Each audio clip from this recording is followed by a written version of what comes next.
Hello po ulit sa inyong lahat mga kamatsas. Dito naman tayo sa pasadang Fabiano Caruana and Nepo Miniachi. Ayan, ang hirap bigkasin ng pangalan yan eh. Nepo na lang. Pinanghinayangan ng mga fans ang laban na ito. Yan ang aalamin natin at kung bakit ba nagkaganon. Ang ginawa ni Caruana, nag-D4, Knight F6 si Nepo, C4, E6, Knight C3, Queen's Gambit ang pinasok, Exchange Variation, Bishop G5. Legendary na po ito. Kasparov time pa ito. Bishop B4, Ragusin pattern naman ang ginawa ni Nepo. E3, H6, paalis kagad, Bishop H4, nag-G5. Tingnan nyo kung gaano kainit ang last round fight na ito. Bishop G3, Knight E4, pressure kagad, Queen C2 para may depensa. H5, sharp, no? Mag-H4, kukulungin kagad ang Bishop. Napilitan tuloy si Fabi dito na mag-F3 para mapaalis ang Knight. Kinapture, capture, Bishop E6, Bishop D3 at dito po nawala sa talaan ng aklat. Dahil ang mga na-try na may nag-castle queenside, meron na rin tumira ng Queen A4 check, then Knight C6, etc. etc. Pero balik tayo dito mga kamatyas.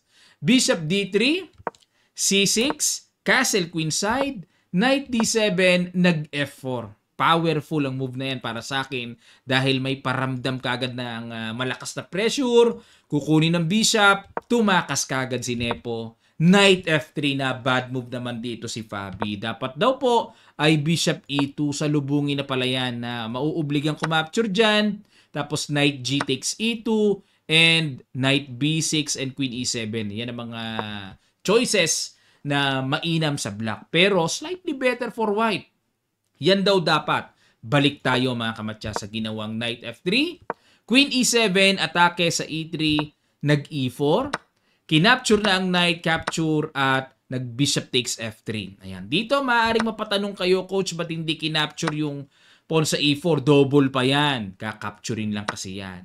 Pag kinuha, may Rook HE1, maku-queenless. Basic yan mga kamatya sa mga ganitong klaseng atakihan. O, balik tayo. Kaya, kinapture muna yung Knight, capture, and kumapture sa E4. Bishop takes E4, takes, nag-G4. Ayan. Bakit hindi kinuha ni Fabi itong pawn? Kasi pangit double pawn. Unlike dito, G4, may pressure sa H-pawn. Okay? Nag-castle queenside at nag-D5. Okay? Pilit naman ditong gustong punitin ni Fabi. Ako naman ngayon. O, diba? Kanina si Nepo yung nagwawala. Siya naman ngayon may pressure na karga sa C6 at nag-H4. Grabe mga timplahan ng tirada, no? Pinakain, no? Capture and Knight C5. Napakaganda. Bishop F5. Check. O, teka muna mga kamatyas para mas lalo nating maunawaan ano mayroon kung capturing ng B7. Hindi naman pwedeng capturing ng Knight yan kasi nakapin. Magkiking B8 lang. Yung pawn sa B7, pinaka-umbrella, no? Payong ng Black King para hindi siya basta-basta maatake. At mababawi din naman yan later on. Naka-threat pa sa Bishop yung Knight. Okay? Medyo malalim lang. Pero yan po talaga ang mga discarding malalalim sa ganitong level. Bishop F5 checking B8 and the King B1. Good move, Wais. Huwag nang capturing yan. Nag B6. Ayun na, bad move. Pero actually parang blunderacious yung tira na yan mga kamatyas Hindi lang bad move. Sa tinaas ng evaluation bar, plus 3.76 kagad ang lamang dito ni Fabi. Pagkatira ni Nepo niyan. Dapat daw ang tira, capturein, bawas-bawas, capture, and Rook E8. Naku, na parang walang plano yung Rook E8. Sa bagay, nakahang kasi, no? Rook E8 iwas. Pero parang walang plano talaga Parang kinontrol lang yung E-file. Simpleng ganun. Yan daw dapat. Pero, balik tayo sa B6, ayun mga kamatyas, mayroong kakaibang ginawa dito si Fabi. Sige, medyo kakaiba ito. Pakiguess nyo nga yun. Baka, kung alam nyo na, edi review lang. Kung hindi pa, pakiramdaman nyo mabuti.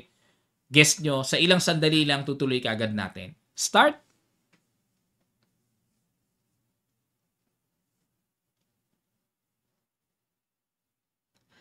Maraming salamat po mga kamatyas.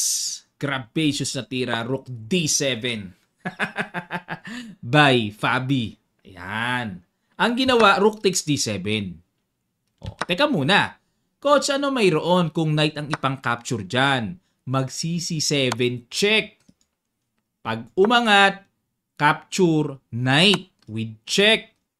Kakapturin niya ng tore and bishop e4 check.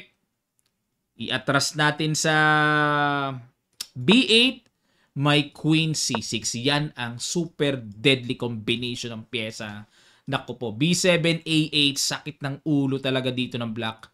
Halimbawa kung mag knight c5, queen a8 check, king c7, queen takes a7 check, king d6, rook d1 check, kukuyugin eh. King e6, queen takes b6 check, rook d6 harang, bishop f5 check, king f6, rook takes d6 check. Fatal mga kamatyas. Fatal. Balik tayo. Kaya dito, tore pinang-capture, kumapture dyan, and rook d8, queen d4, ayun, threatening queen takes f4, knight takes d7, at nag-rook d1 muna. Good move. Para yung knight di makagalaw and ready to capture na. Nag-queen c5 dito. Ayun na, kumbaga bumalagbag na dito si Nepo. Bahala na!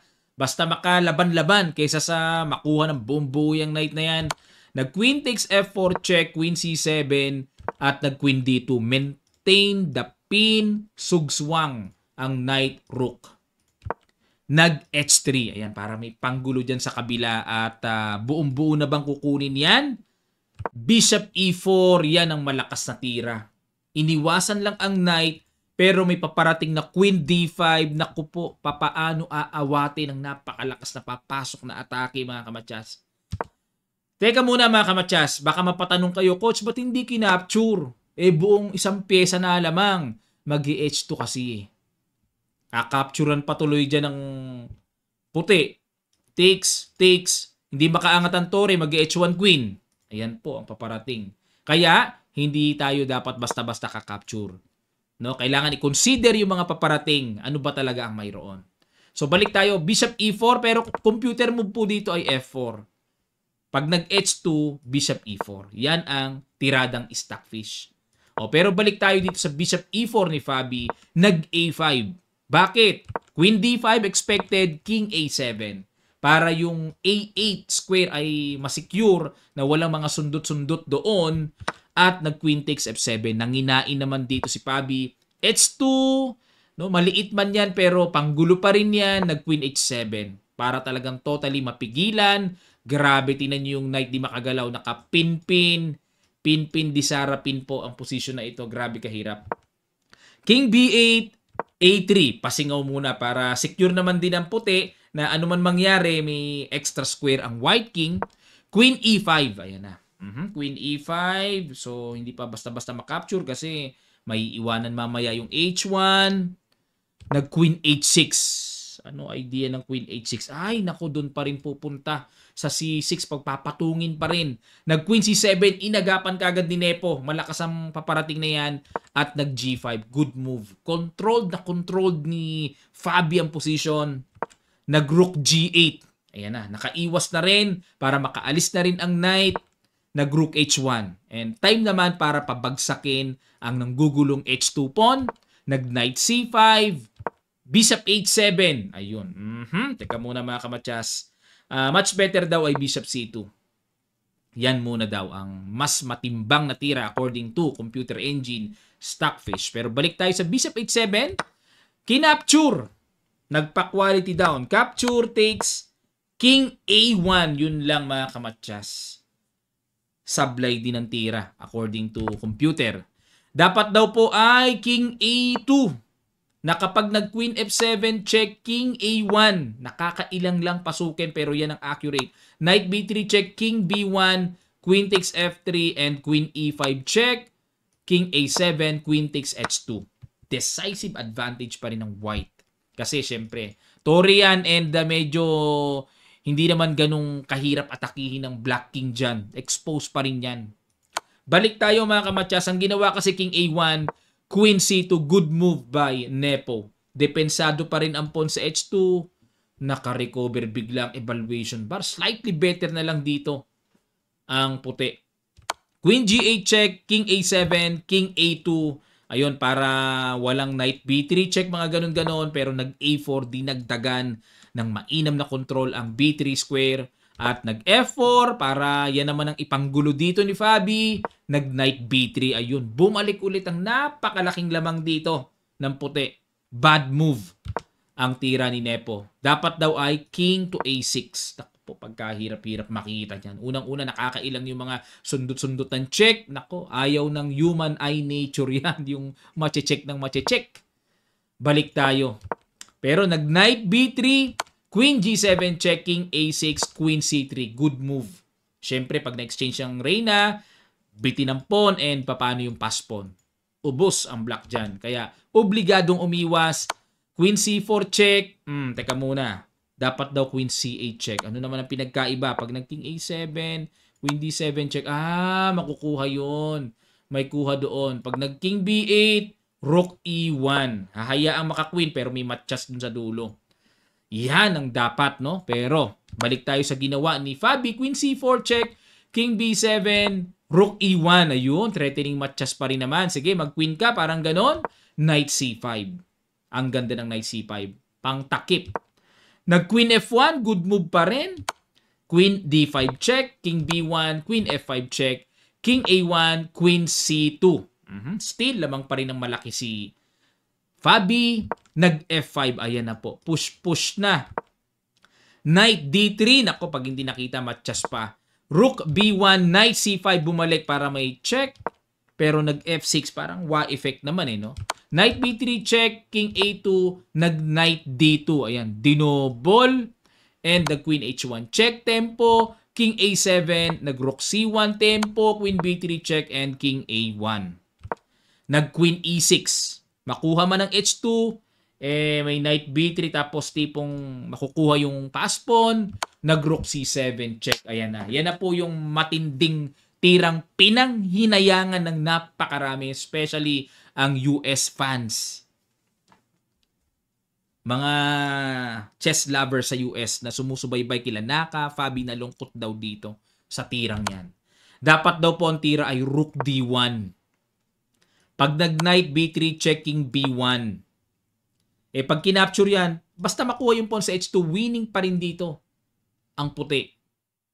Ang continuation, Queen G4, tapos F7, Queen F5 check, King A2, Queen takes F7, tapos Queen takes H2. Yan. Wala pa namang kalikot kung Knight C1, King B1. Check lamok lang yan O kahit saan alisin ng Knight, okay lang na may check. Iiwas lang naman Winning pa rin ang white. Okay? Balik tayo mga kamatsas. Pero nag-Rook C7 check, King A6. F7, ayan, para magpo-promote. Knight B3 check, good move. King B1, Queen F5 check. Balik uli ang malaking lamang dito ni Fabi. Dapat daw ang tira. Knight to D2 check. King C2, Queen F5 check. King takes, then Queen F2 check. Ayan, tabla pala ito. Pero nakakatakot sa actual to Parang tipong mauubusan ng check. Queen G3 check. Paano kung mag-King E2? Queen E5 check. Gracious na pala ito. Marami pa yan pasikot-sikot po pero templadong equal yan. Ibig sabihin, ang daming check niyan. Basta accurate lang yung check ng black Equal. Pero nag-Queen F5 checking A2, Knight C5, Queen A8 checking B5, Queen C6 check, King A6, Queen A8 check, King B5, Queen C6, equal na. King A6, nag-Rook E7, nag-iba dito si Fabi. Okay, controlled pa rin naman yung H1. Iniwasan ni Fabi yung check. Nag-Queen F1, threatening Queen C4 check. Chumek ulit, King B5, Queen E8 check, King A6 check, King B5, check ulit, King A6, and the Rook E4. Okay, para walang Queen C4. Kumapture, Queen takes A4, check muna. Ayun. Check ulit, check, King A6, and check, King A7. Ayun po ang nangyari. Pero, sorry talaga. Equal pa rin ito. Lamang nga ng isang pawn dito si Fabi, pero same side. 2 versus 1. Ay, napakadali niya. Parang wala ring epekto yung isang pawn na lamang dyan. Nag A4, Queen D5 checking A3, Queen D3 check B3, Queen D4, Queen F7, King B8, Queen E8 checking A7 check. At ito po ang nangyari. Queen F6. Nako, may mga sundot-sundot pang nalalaman dito at baka madali pa.